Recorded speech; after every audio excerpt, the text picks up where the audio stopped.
Saudações, viajante da noite. Você acaba de atravessar novamente os portões de entre a sombra e a escuridão, o refúgio onde lendas proibidas, terrores ancestrais e criaturas míticas voltam a respirar. E agora, suba os olhos ao firmamento. O céu se rasga em clarões. O vento ruge como 1000 espíritos. E uma sombra colossal cruza as nuvens, trazendo consigo trovões que partem montanhas e relâmpagos que queimam florestas. Hoje, viajaremos às terras do norte da América, onde os povos indígenas preservaram em suas tradições a memória de uma entidade sagrada. Uma ave colossal, que não apenas voava entre os céus, mas dominava os trovões, os relâmpagos e as tempestades. Uma guardiã, mas também destruidora. Conheceremos Thunderbird, a ave lendária, guardiã dos céus e comandante dos trovões e relâmpagos. Mas antes, se é a sua primeira jornada conosco, inscreva-se no canal, deixe o seu like, ative o sino das notificações e compartilhe este vídeo com aqueles que ousam caminhar entre deuses e monstros. E comente. Você teria coragem de invocar a fúria de uma criatura que controla as tempestades? Muito antes da chegada dos colonizadores. Muito antes de mapas desenharem o que hoje chamamos de Estados Unidos e Canadá. Os povos nativos da América já erguiam os olhos aos céus e ouviam algo além do vento. Relâmpagos cortavam os céus. Trovões estremeciam a terra. Mas para eles, não eram meros fenômenos naturais. Eram sinais da presença de uma entidade colossal. O Thunderbird, a ave do trovão. Segundo as tradições, ela habitava as mais altas montanhas, ou as nuvens mais densas, sempre além do alcance humano. Seu bater de asas não apenas deslocava o ar, mas criava trovões. Seus olhos eram chamas azuis que liberavam relâmpagos. E cada grito que ecoava de seu bico sagrado era o rugido de uma tempestade inteira. Mas não era apenas destruição. Para muitos povos indígenas, o Thunderbird era também guardião. Protegia os homens contra monstros, espíritos malignos e inimigos sobrenaturais que habitavam a terra e as águas. Cada tribo via o Thunderbird de uma forma distinta, mas em todas, seu poder era inegável. Para os Ojibwe, o Thunderbird era uma força protetora, que lutava contra os espíritos submarinos, monstros aquáticos que ameaçavam os lagos e rios.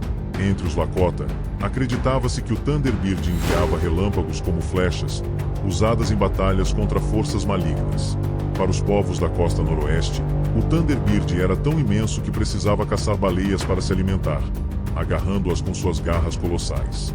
Já entre os Algonquin, ele aparecia como juiz e guerreiro, trazendo ordem ao mundo dos homens e equilibrando forças invisíveis. Em todas essas tradições, um detalhe permanecia. O Thunderbird não era apenas um animal.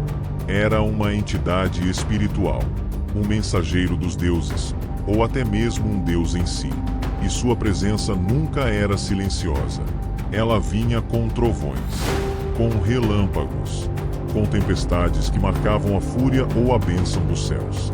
O Thunderbird não era só destruição, mas também fertilidade. Suas chuvas traziam vida às plantações. Seus trovões lembravam que a terra estava viva, e seus relâmpagos purificavam o ar. Muitos povos acreditavam que usar símbolos do Thunderbird em roupas, totens ou pinturas era atrair sua proteção. Mas sempre havia o risco de provocar sua fúria. Relatos descrevem o Thunderbird como uma ave gigantesca, tão grande que podia cobrir o sol com suas asas. Seus olhos eram brasas que iluminavam a noite, e suas penas carregavam o poder dos céus. Para alguns xamãs, sonhar com o Thunderbird era um sinal de chamado espiritual. Para guerreiros, era símbolo de coragem. Para as aldeias, era o escudo contra os inimigos invisíveis. Mas como todo ser mítico, o Thunderbird carregava em si a dualidade. Ele era protetor, mas também destruidor. Guardião, mas também juiz. Se sua fúria fosse invocada, aldeias inteiras poderiam ser arrasadas. Se sua ira fosse despertada, florestas seriam incendiadas por raios. Seus trovões poderiam afundar barcos, esmagar inimigos e assustar até mesmo os mais bravos guerreiros. E, ao mesmo tempo, era ele quem impedia monstros das profundezas de devastar o mundo. Quem mantinha o equilíbrio entre céu, terra e águas. quem lembrava aos homens que a natureza é tão generosa quanto implacável. Mas o Thunderbird não ficou apenas nas tradições orais dos povos indígenas. Ele atravessou os séculos. Hoje, sua imagem ainda é vista em totens cerimoniais erguidos em terras indígenas do Canadá e dos Estados Unidos. Sua figura foi absorvida por lendas modernas, quadrinhos, jogos e até filmes. Nos quadrinhos da Marvel, o herói chamado Thunderbird carrega seu nome como símbolo de força indígena. Em universos de fantasia, como Pokémon e outras mídias japonesas, ecos do Thunderbird aparecem em criaturas elétricas colossais. E no cinema, ele surge em obras como Animais Fantásticos, onde sua essência mágica é reinventada para o público moderno. Ainda hoje, o Thunderbird é lembrado como arquétipo da força da natureza. Imprevisível, colossal, incontrolável. O Thunderbird não é apenas uma ave. É um lembrete eterno de que o céu pode ser amigo e inimigo, de que o trovão pode ser tanto aviso quanto sentença, de que a tempestade não é apenas um fenômeno natural, mas uma entidade viva. Ele representa o mistério da natureza, a linha tênue entre a vida e a destruição, um ser que está além do bem e do mal, guardião e carrasco, proteção e fúria.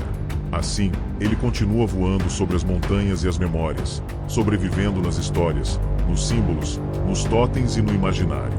E cada vez que um trovão sacode a terra, talvez seja apenas o clima, ou talvez seja o bater de asas de algo muito mais antigo. E assim, viajante da noite, chegamos ao fim desta travessia pelos céus sagrados dos povos indígenas da América do Norte.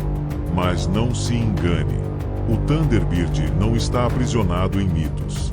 Ele continua vivo, rugindo nos trovões que você ouve em cada tempestade.